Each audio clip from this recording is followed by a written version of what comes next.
Oh, I'm so sorry it took me so long to get this video out. I don't even remember what date it was on that I ran the marathon. But I was gonna review the Rincon 3, but I kept making mistake after mistake with that video, so it was pushing it back. So I just moved on. I'm closer to 100 miles now, so I'll just review it then. And then I was gonna review the Adios Pro 2 Adizero from Adidas, but that's the shoe I ran in for the mile. But I'll just do that, I guess, later. But I wanted to talk about everything else, like how I found my pacing. I felt like the pacing strategy that they showed for the training on the website, it was interesting, but I didn't know my own pace. So I decided to use my long runs to figure out my pace. And that's kind of what I have going on here. Okay. Just finished my warm-up. Today, I have 8-mile run. It's supposed to be a race simulation, but instead of doing like the first 3 miles easy, the next 3 miles race pace, and the last 2 miles what is it, easy again. I'm gonna do all 8 miles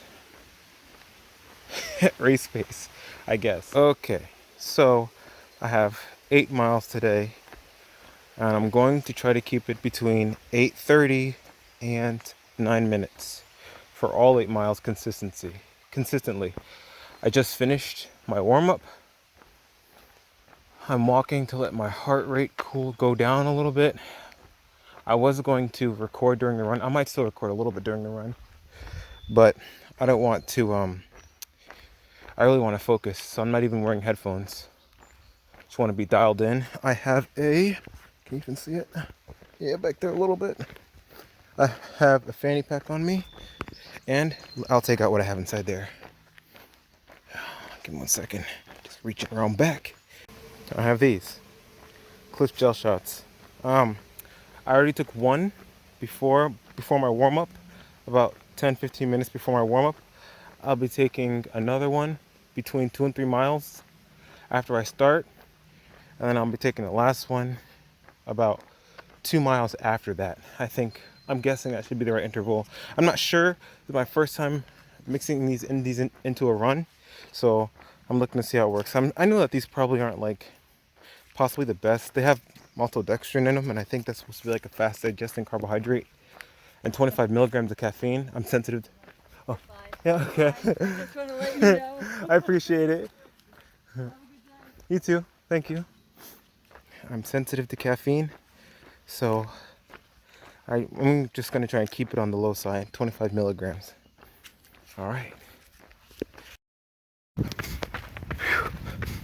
On pace. Just completed 4 miles.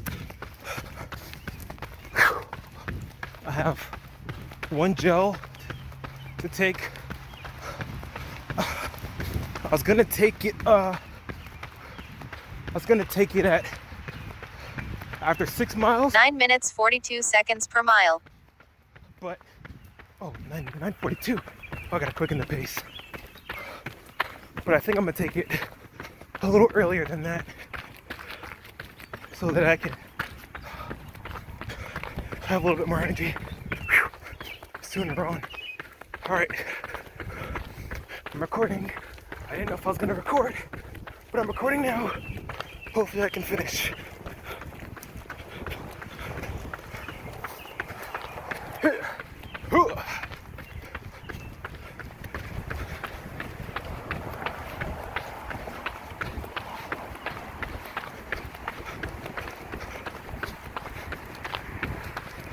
All right.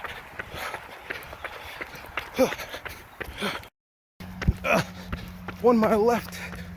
Woo! I'm tired. Took my gel. I decided to take it right before the last 2 miles.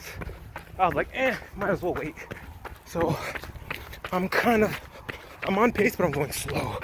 Oh, all right. 8 minutes 45 seconds per mile. Okay, not too bad. Ugh. All right, almost done. And that's about it. I did a couple trending days like that. Even a 10-mile day, I did like that. And I practiced to finish at sub 8 minute per mile. So here's how the race went. So I completed my marathon. I This is just some automatic recording. I have another section where Strava records it as my marathon, but this one specifically has the data. And I have my Samsung app open right here. The Strava at the time I didn't have it to record my heart rate and upload it, so I'm gonna be referring to the Samsung app for the rest of the information.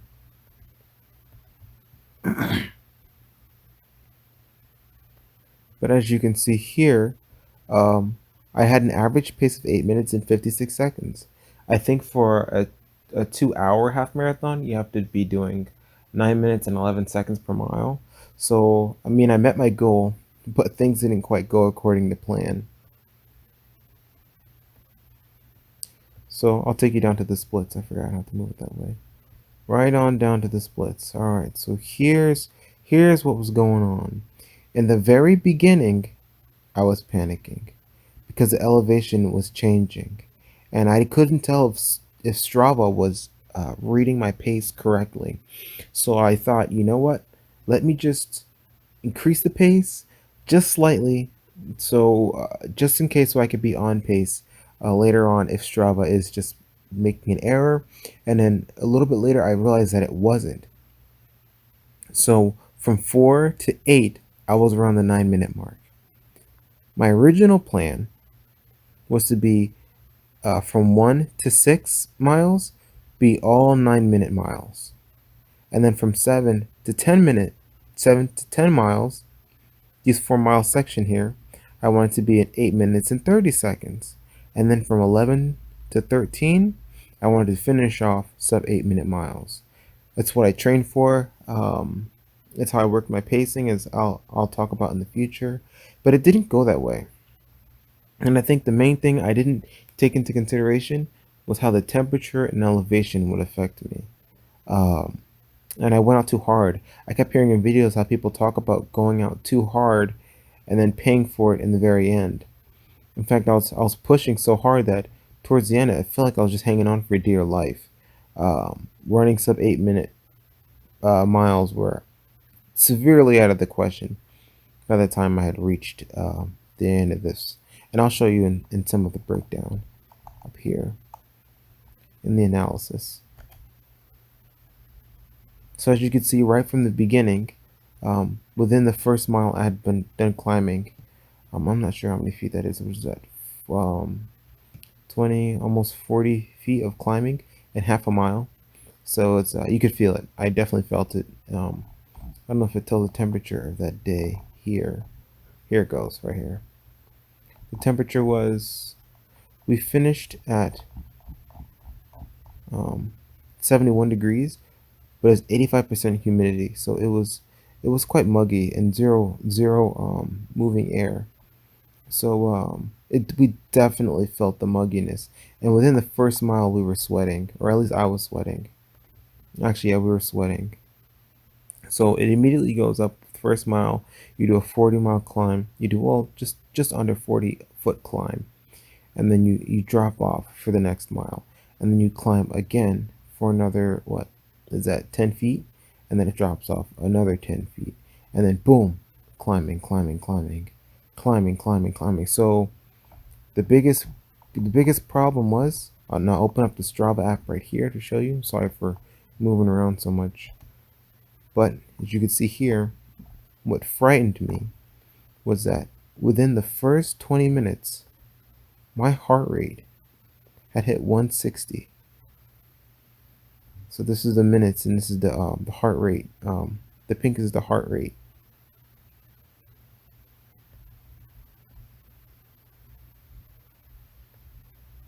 Let me tell you, that frightened me because I had a long time to go.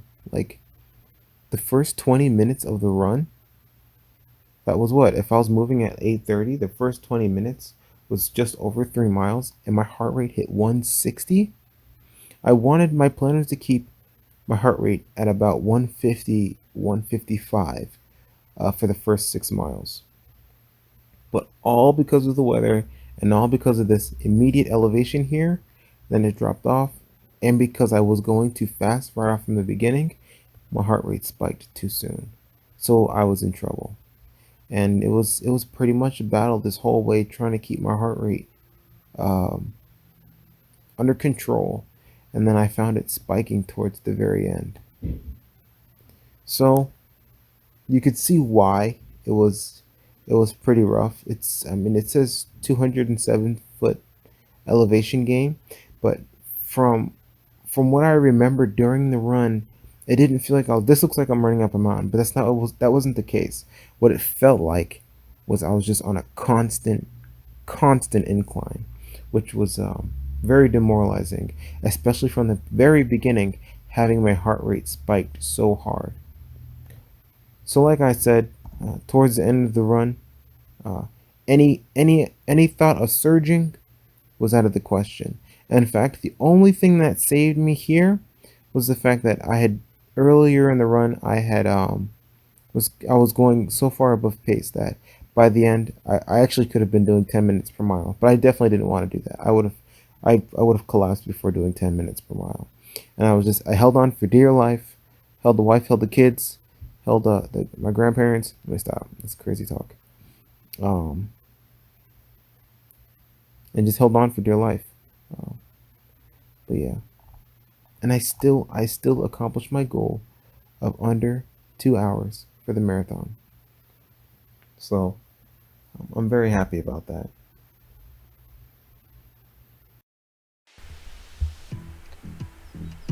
Hey, I just really want to thank you guys for tuning in. For my subscribers, I know I haven't been posting that much, and I'm gonna post more. It's just been so crazy. And I'm also sorry for not having any footage. I did have some stuff, but my phone deleted a lot of things recently just by mistake. So I just wanted to be focused during the marathon, not running with a camera or really focusing on too many things. I just wanted to be dialed in. So thank you for being patient. I look forward to updating you guys with more of my stuff. We'll tune in for more. Please like this video if you like it. I know it's a long video, but I just didn't want to have too many of these parts just hanging out there and not really addressing them, like my pacing strategy. So thank you for tuning in, and see you in the next one.